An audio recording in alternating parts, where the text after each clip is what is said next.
Sup, guys? 2-0 yesterday. Finally, a good day again as I hover right around the break even point on the year still. Got to turn it around. Got to get this going, man. Baseball's been pretty good historically. 2-0 in baseball yesterday. My lean was also good yesterday on the Padres, although they had to score 9 runs in the 8th inning. It was a close game before that. And then they gave up like 5 in the bottom of the 9th or something and almost blew a massive lead. Still kind of mad that I didn't play that one. Actually, wound up winning, but the 2 games that I was on, I think, were more definitive wins. The Twins, pretty easy win. And Baltimore should have been an easier win than it was on the scoreboard. Like, they out hit Tampa significantly, and I'll be talking about Baltimore Tampa again in a minute because I'm gonna have 2 baseball plays today. I'm not gonna play this hockey game that we have going on today, which is the Eastern Conference Finals. Game 6 back in Florida. Florida now has a 3-2 lead. Florida looks like they opened minus 110. I'm not sure that's accurate because the odds makers have been lining them like they're the better team all series. So they've been lining them around like minus 160 something at home. Basically, they're up to minus 166 at home now, that's in line with what they've been as a favorite in the other home games of the series. So that makes sense.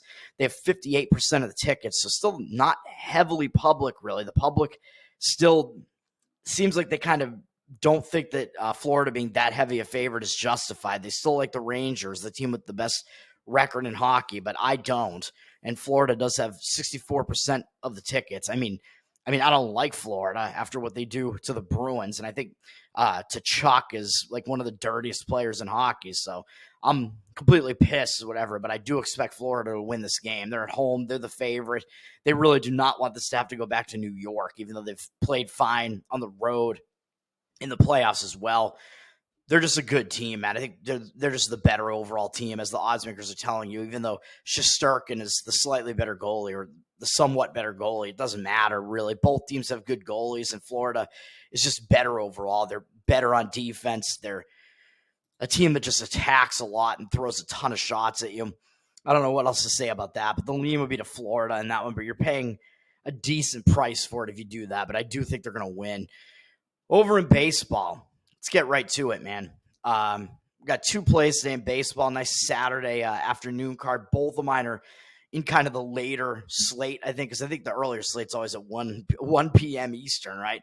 Oh, maybe it's not. I guess a bunch of these games are 4 p.m. Eastern now. I don't know how it works anymore, man. It used to be you'd get up, the games would start at 1 p.m., and then you'd have like some of the West Coast games to be at 4, and then maybe a couple of night games, but looks like that's not the case anymore unless these are not Eastern time zone. I think they are because I'm just looking at pregame right now, and I'm sure it detects where I am. I'm not on a VPN right now, am I? I don't think so. Yeah, so I don't know. Whatever.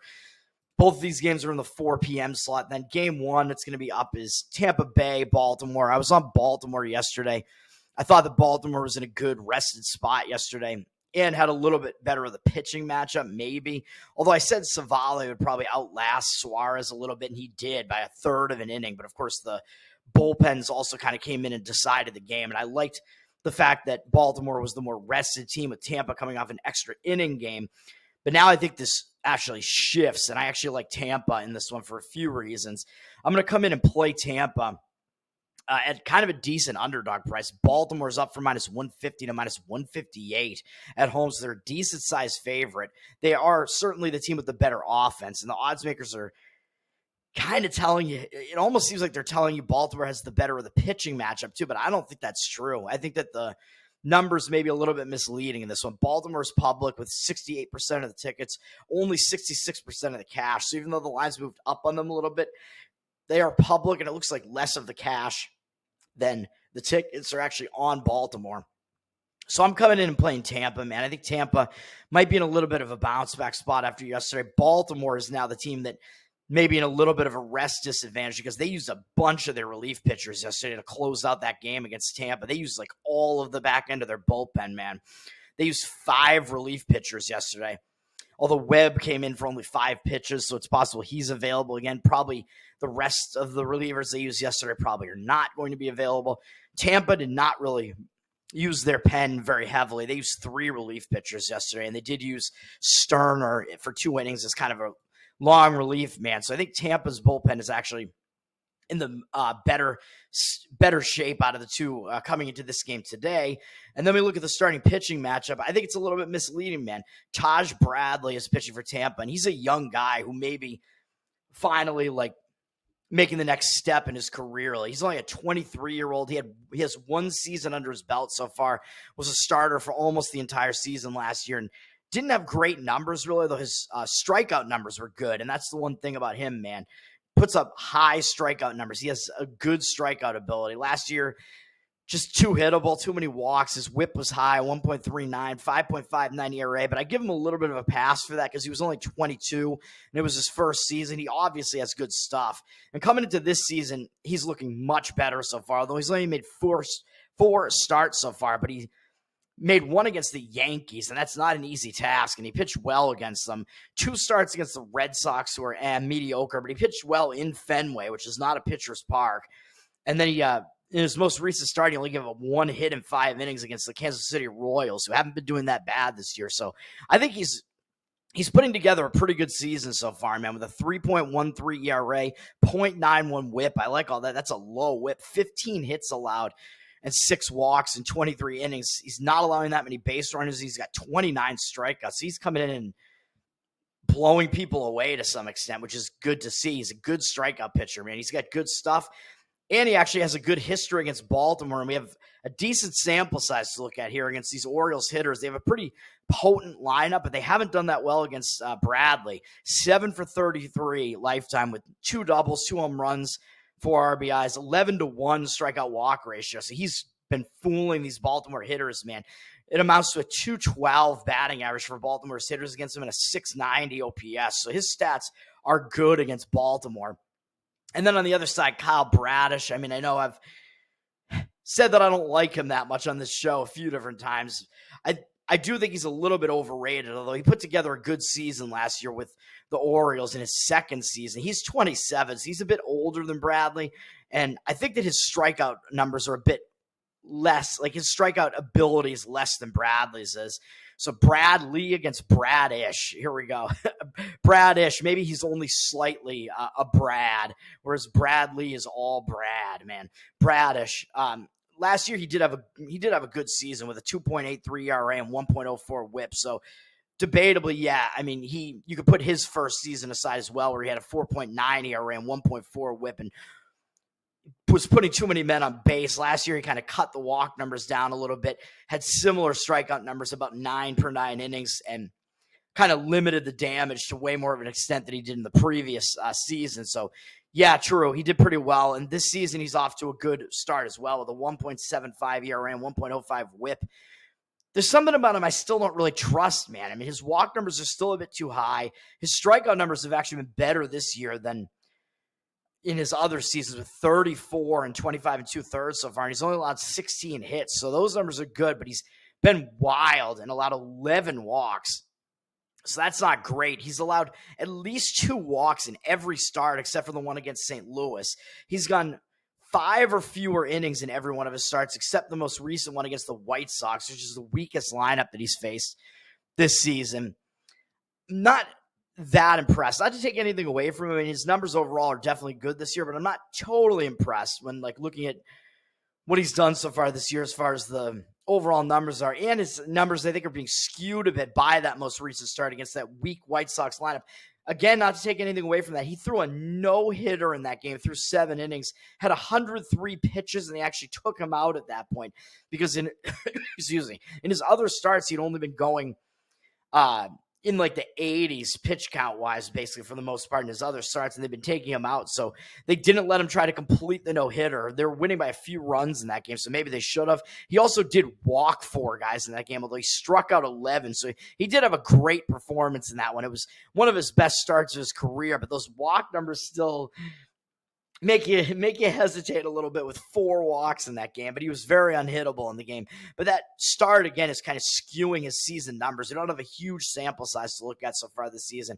So all of that can be taken into consideration, but also after going 20 more pitches than he usually does in that game and throwing a 7-inning no-hitter in that game, I think that he's in line for maybe a letdown spot here, man, and maybe a bit of a regression after that. Sometimes you see these young pitchers and they put together like a career performance like that. A lot of times, like one of the things that I like to do in baseball, or I did like to do before it became extremely rare, is if a guy throws like a no-hitter like that or a complete game, like has a great performance or something like that, it makes sense to kind of fade them in the next start. And that is what I'm doing here. He's, he put together a great performance, threw more pitches than he's used to throwing. So I expect a little bit of a regression here from him. And then you look at what he's done against Tampa. We have a decent size sample to work with here. And Tampa, even though their hitters are not that good, they've hit Bradish pretty well to the tune of 19 for 63 over their careers. 4 doubles, a triple, 3 home runs, 10 RBIs. He does have a 14-3 strikeout walk ratio against him, so that's good, but it's a 302 batting average for Tampa's hitters against him and an 873 OPS.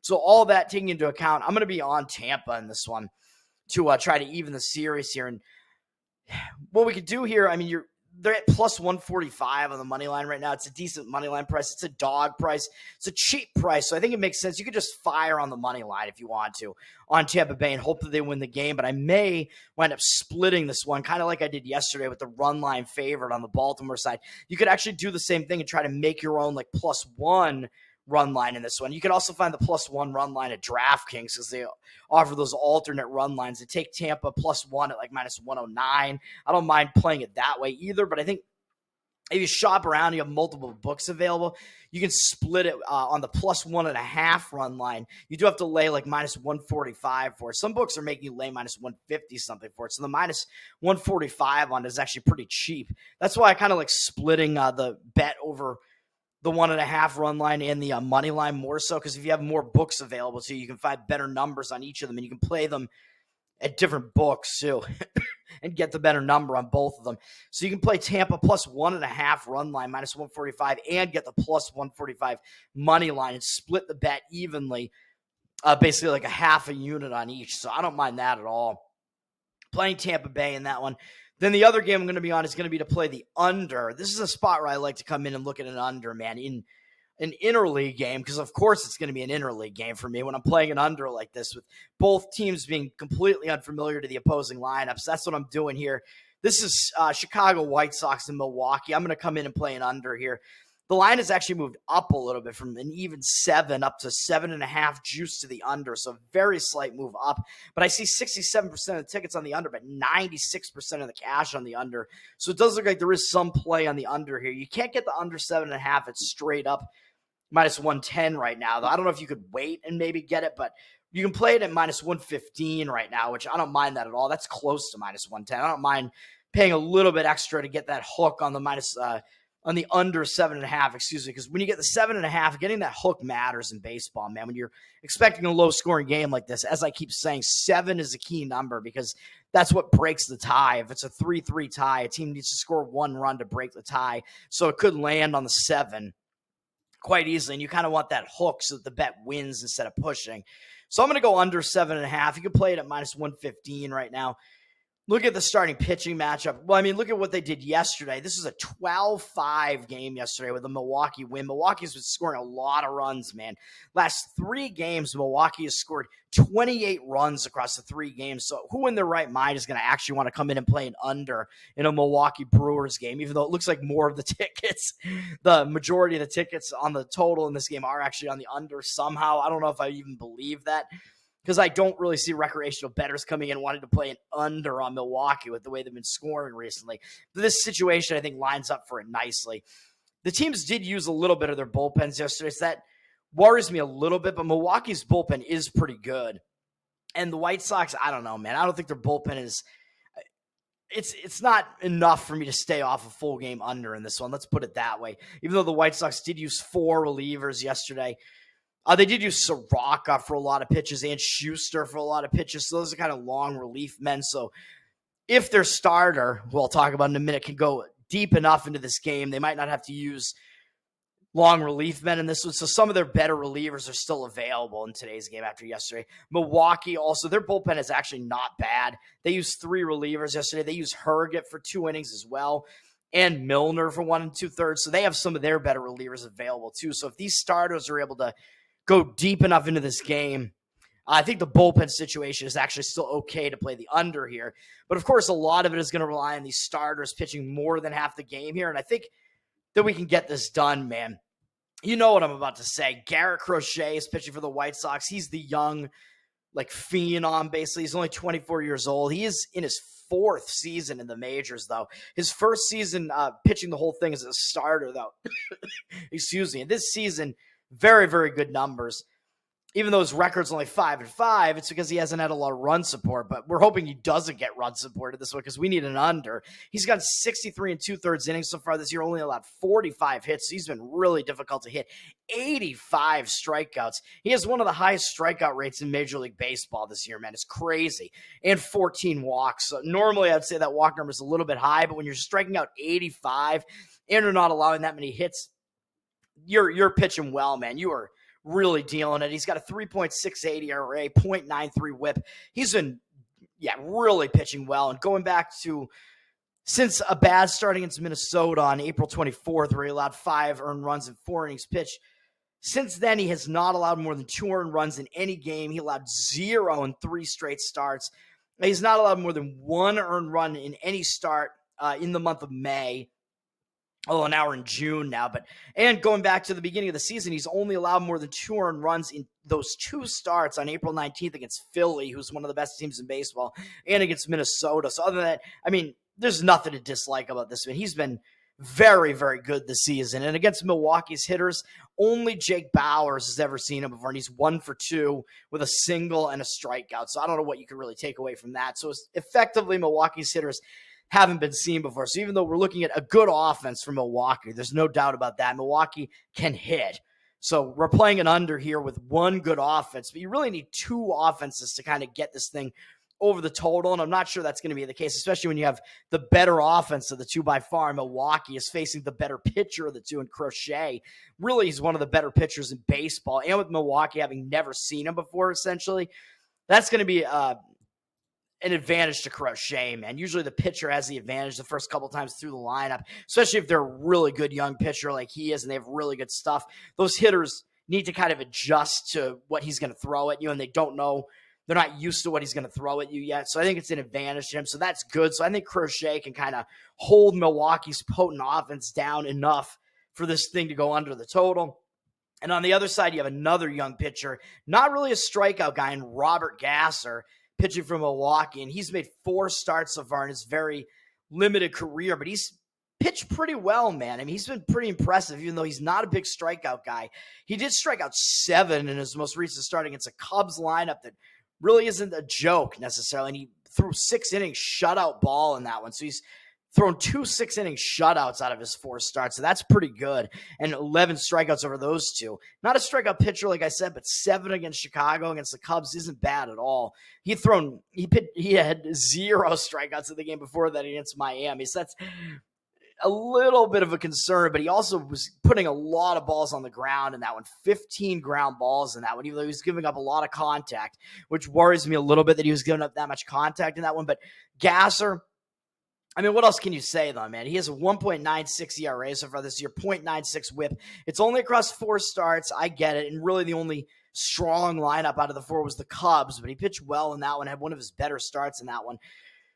So I don't mind it, really. I mean, he's been good enough early on, even though he's not a guy that comes in and overpowers you. He's been keeping the lineups in check enough that I think it's good enough. And he's facing a weak White Sox offense in this one. So I don't mind that either. So the pitcher is more questionable here. Gasser is facing the weaker lineup. So I think this has a lot of components to play an under here. So far this season, 23 innings pitched, 21 hits allowed. That's not bad. No long balls so far, though. Now that I say that, it's going to jinx him, and he's going to allow one finally. But so far hasn't allowed any. He's got 13-1 strikeout walk ratio. So even though he hasn't struck out that many guys, his control has been good, and he hasn't walked many guys. And it has not translated into him giving up a lot of hits either, though, except in that Miami game. So even though he hasn't walked many guys, a lot of times a young pitcher, if they're not walking that many guys, that means they're throwing too many pitches in the strike zone. But he hasn't really been doing that either, man. As you can see, he hasn't allowed that many hits. So his numbers aren't really that bad. And aside from that Miami game where he allowed 4 earned runs, in the other 3, he allowed 0 and 1 earned runs in the other 3. and 0 and 2 out of the 4. So I like that. And then again, I'll say it again. These White Sox hitters have never seen it before. So you have two young pitchers. Both offenses have never seen these guys before. So it's going to be like an adjustment period for these hitters. The pitchers are at the advantage early on the first couple times through the lineup. So that's the handicap, man. That's going to do it, man. 2 baseball plays today. Tampa Bay against Baltimore, however you want to play it, plus 145 on the run line, and I'm splitting it half on that and half on the plus 1.5 run line at minus 145, and I'm going to take the under in White Sox Brewers, under 7.5 minus 115. Let's have a good Saturday. Let's get it done. Peace.